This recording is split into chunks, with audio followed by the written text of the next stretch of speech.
আসসালামু আলাইকুম ওয়া রাহমাতুল্লাহি ওয়া বারাকাতুহু।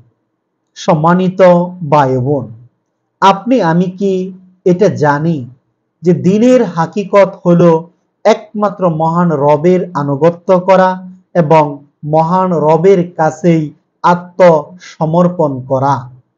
আমি আপনি যদি মহান রবের আনুগত্য করতে না পারি, মহান রবের কাছে যদি আত্মসমর্পণ না করতে পারি, তাহলে আমার আপনার এই দিনের মধ্যে কখনো পূর্ণতা আসবে না। মহান আল্লাহ তাআলা আমাদেরকে একমাত্র তার ইবাদতের জন্যই সৃষ্টি করেছেন। আর আমরা যদি শুধু মুখে বলি, বাস্তবে যদি ইবাদত না করি, তাহলে মূলত আমরা আমাদের এই দিনকে ধারণ করতেছি না।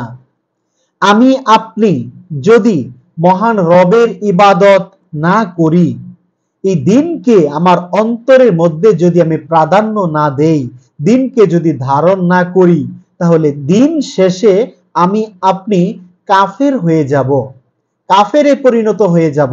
সম্মানিত ভাই বোন, একটা কথা আমাকে আপনাকে মনে রাখতেই হবে যে মহান রবের আনুগত্য করা এবং মহান রবের কাছেই আত্মসমর্পণ করা আমাদের প্রত্যেকের দায়িত্ব, কর্তব্য এবং করণীয়। তারই লক্ষ্যে আমাদেরকে অবশ্যই আমল করতে হবে। মহান আল্লাহ তাআলা কুরআনুল কারীমে আমাদেরকে এ সম্পর্কে তিনি আমাদেরকে জানিয়ে দিয়েছেন ৬৭ নম্বর সূরা মুলকের ২য় নাম্বার আয়াতে। মহান আল্লাহ তাআলা বলেন, আল্লাযী খলাকাল মাউতা ওয়াল হায়াতা, যিনি সৃষ্টি করেছেন মৃত্যু এবং জীবন, যার হাতে আমাদের জীবন এবং মরণ।